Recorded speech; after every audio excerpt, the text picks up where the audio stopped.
Hey treasure hunters and thieves alike. I want to talk about Locke today because he's the upcoming Dissidia NT character. He's not out yet at the time of this video's recording. If you're from the future, you'll hear my first impressions from watching from Dengenki Arcade's stream, which aired yesterday on the 16th. His whole mechanic is basically punishing people who aren't locked onto him much more than... I just realized that's a joke. His name's Locke and he deals with lock-ons and... never mind. But he's supposed to do more damage to people who aren't locked onto him, like marksmen or whoever that's not locked on him. It doesn't really matter who you are. He does more damage to them, he gets better items from them. This mechanic seems like really unique, but it's really gimmicky, because if someone sees you approaching as Locke, you have to be really discreet with how you approach. Like, lock onto one person, and then, like, quick touch the person next to them, and then hit them, and then run away, for example. Like, you can't just directly approach somebody and expect good results with Locke, compared to, like, other characters. And also, when you're fighting Locke, you have to, like, stay focused on him, which is kind of like almost like a tanking perspective for an assassin. Which no assassin really tanks other than Kane, I suppose, because he has extra armor on his attacks. So he can like kind of like fill the role of a vanguard in some ways. And Ramza is just like a really fast vanguard assassin hybrid when he's shouted, so I don't really count him as an assassin at all. Maybe he can fill the roles of assassin and vanguard because he's a specialist. Locke has this really weird like tanking style, I guess, because if you attack somebody, they're gonna lock onto you, and they have to fight you to get you away. But Locke's not really good at fighting people directly one-on-one because his attacks kind of suck. Like, it's a generic neutral attack that everybody has, you know. His neutral is really fast, though, to help him getting those quick attacks off and then running away. But it's still just a neutral. It's still the same practical application as everybody else. You know, use it as you get close, and you're not, angled to use the forward bravery. So it's not really that special. It's just kind of fast. His forward bravery obviously is going to draw a lot of parallels to the Warrior of Light's forward bravery, where he throws a shield forward and springs it back. He has the same thing where he throws like a chakram or a boomerang forward and then brings it back. The thing though is that, like, as for an assassin, we've seen this before with Lightning. Her aerial forward bravery is basically the same thing. It spawns an ice, a blizzard on the enemy, which then, pops them up and explodes if they walk into the center of it. It has an absorb effect as well. Except his is more like a standard projectile that goes through other projectiles because it's solid, I suppose. I'm not sure if it's going to go through every single projectile in the game yet. But I think it would, because Warrior of Lights does, and his is a solid shield. Locke's is a solid chakram or boomerang. I'm not sure which one it is yet. Considering how Ramza's sword is very obviously a rapier, and they call it a broadsword, terminology doesn't seem to really matter in this game, or at least proper terminology. Back on topic, however, I think Locke's moveset is really boring. It's just boring. Other than his dash attack on the ground, which sets people up for a perfect team combo, he's not really special at all, which doesn't really matter, because his whole unique thing comes out of his EX skill, and not locking onto people who are locked onto him, and locking on people who aren't locked onto him. Yeah, see what I did there? Because his name's Locke, haha, get it? No. That whole thing about him locking on people who aren't locked onto him is really cool. It really encourages backstabbing, which I don't see a lot of people doing. For some fucking reason, they always like to fight people who are directly facing them, and I don't know why they want to do that, especially when the balance of the fight is usually in the enemy's favor. Because I always get 2 people on my team. No, but I don't get why they want to do that if they're at a disadvantage. Like, let's say you're playing as a Vanguard and the game starts up against Emperor. Why would you want to keep fighting Emperor when you could turn to the left and like fight Zidane or something? It'd be a lot easier to fight like Titus over Emperor, because Titus is an assassin, you're a Vanguard, and you can just like punch through all of his dodges or his attacks or whatever. Locke encourages switching your target up, which is something this fucking community needs, at least in America.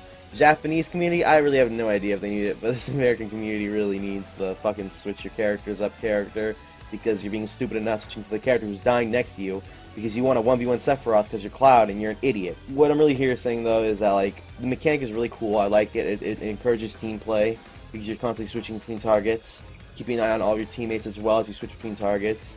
Because unless the targets are idle and like away for some reason, which never happens since like the start of the match, and you got Madara Uchiha at 23 on your team.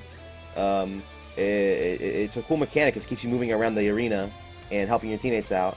Also, apparently if you mug somebody who isn't locked onto you, you get the better items. If you mug somebody who's locked onto you, you get a really shitty potion that restores 100 health, or a really shitty ether that restores 100 bravery. So you really have to keep switching up targets to actually get good at your mug mechanic or whatever. If you do mug right and mug people who aren't targeted onto you, you get some really good stuff, like an 8-hit combo that comes out moderately fast, does a lot of damage. Or you get a spell, like a triple cast, really fast, like Blizzaga, Thundaga, and like Furaga. Or it's actually Furaga, Blizzaga, and Thundaga. Like, bop, bop, bop, while gliding around too. And it is like, if you target somebody who's not targeting you and use it on them, it is like 512 damage. with one spell, one full triple cast spell.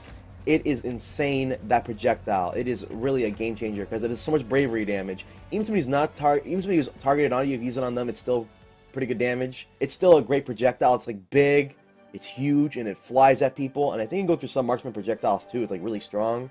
So like his mug mechanic, it's like his only thing that's good about him, but it's damn good if you get lucky and you pull out the right item. But either way, it's still a good fucking mechanic. It is strong. It is a game changer if you get lucky.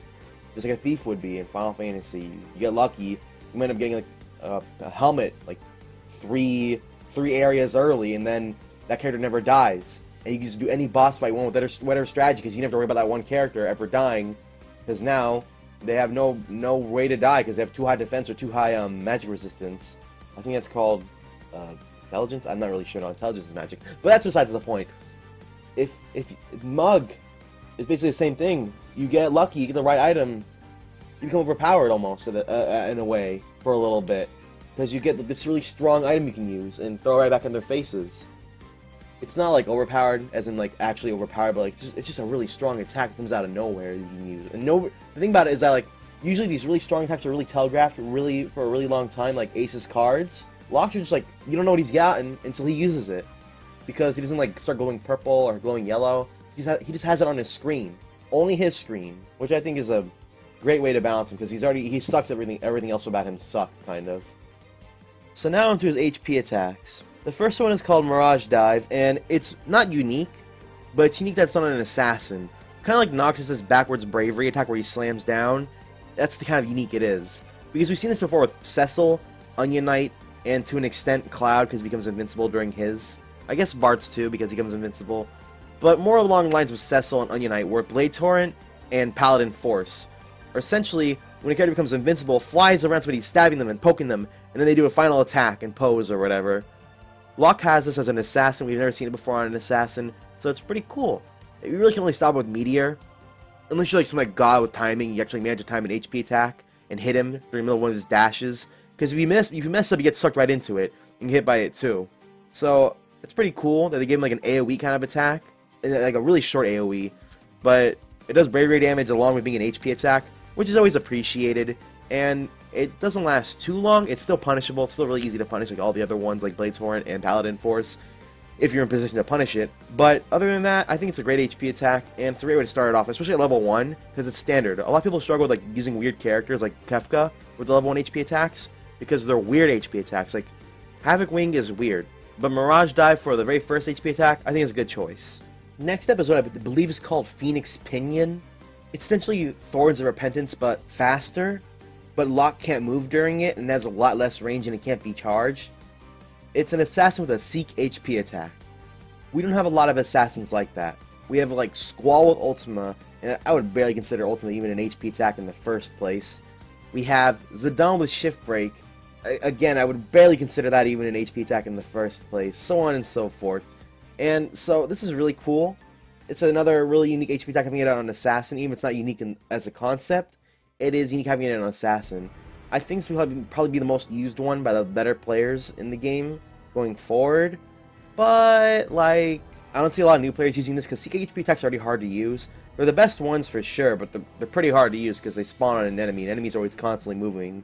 Even, like, the most idle of enemies will usually move during an attack, except for, like, Furion. Poor baby boy Furion. But, Seek HP attacks are hard to use, and I don't think this one's going to be used a lot. Also, it is a Phoenix move, which I thought he'd be using a lot more of in the game, as like, all his HP attacks would be Phoenix themed. So I guess only one of them is, which is kind of disappointing. My prediction was wrong. But regardless, it is a Phoenix attack, and I'm kind of happy to have one. Regardless, I think this is his best one on a technicality term. It's not my favorite, but I think it's going to be the best one out of all of them because it's a Seek HP attack, and usually those tend to be the best, simply because they're most practical, and they're some of the best save your friends kinds of attacks. Also, they're great for setups because they just spawn on the person. Usually, when you attack somebody twice, they're kind of like in a default position if you time it right. It's kind of predictable when they're going to fall down or whatever. So I think this is the best one, but it's definitely one of the harder ones to use. Next up is this Dodge HP, where he dodges above you if he's at equal elevation or lower than you, and he dodges below you if you're under him. So he'll swoop down and hit you or swoop up and hit you. I love this one, because I love using HP attacks as a counter style of attack, you know? Like, I'll use an HP attack at the same time somebody uses a bravery attack, and then I'll hit them in the face with my HP instead, because I'll bail right through and hit them. I love this HP attack. It seems like such a good HP attack, because it's fast, that you get in and out before anybody can target you, too, because Locke is all about, you know, targeting people who aren't targeting you. So by the time you land it, you're gone. If you miss it, you can just block. It's not that long. I love it. I love it, I love it, I love it, I love it, I love it. I don't think a lot of people are going to use it, though, because it has such short range, but I love this HP attack. It's viable. I hope it's viable. God, I hope it's viable. Now, this is the last one. I think people are going to have a problem with this, because Mirage Drive does the same thing, except it's safer. This one's kind of like a quick bravery to HP attack. Well, it's more of an HP attack that does bravery damage than it does an HP hit. But it's fast like the yellow one, except that it does bravery damage too and takes a little bit longer. This is kind of like the Jet Beam, Hot Steel, Triumphant Grasp situation, where everybody uses Triumphant Grasp. Some people use Hot Steel because they like it more, and nobody uses Jet Beam because Jet Beam sucks. This is going to be the Jet Beam, except it doesn't suck, it's just different. Honestly, I think I need more tinkering with this one on my own to make a final opinion on this one, so I'm going to leave this one up in the air, honestly. Sorry if you wanted me to say something like, oh, it sucks, or oh, it's good. I just want to get my hands on it before I make a final conclusion on this HP attack. So that's about my opinions on Locke. It's about all of them. I think he's going to be great. He's going to need teamwork to really shine, though, which makes me a little worried because I'm playing as Zidane right now as I'm talking into this microphone, and I'm losing more matches than I'm winning. Well, I mean, I'm winning about an even amount, but it feels like I'm losing more because people are stupid and I can't say them every 5 seconds like I can with, like, Cloud, for example, or, like, Noctis, or I can just warp them and hit the person off of them. Zidane's more fun to me, but he's harder to win with because people are dumb. You need to support them a little bit more with him, with how he plays, how he has a hit and run style. You need teamwork to make it so that hit and run works, and so that all three players are not just on you, for example. And Locke's going to be kind of like that, kind of like a support character. You need people to be targeted off of you. So, what do you guys think about Locke? Put it in the comments below. I think he's going to be great. I'm just a little worried that he's going to be too reliant on his team. I hope he isn't. But I'm Blue the Hedgehog. See you guys next time. Stay safe on your mom, man. Bye-bye.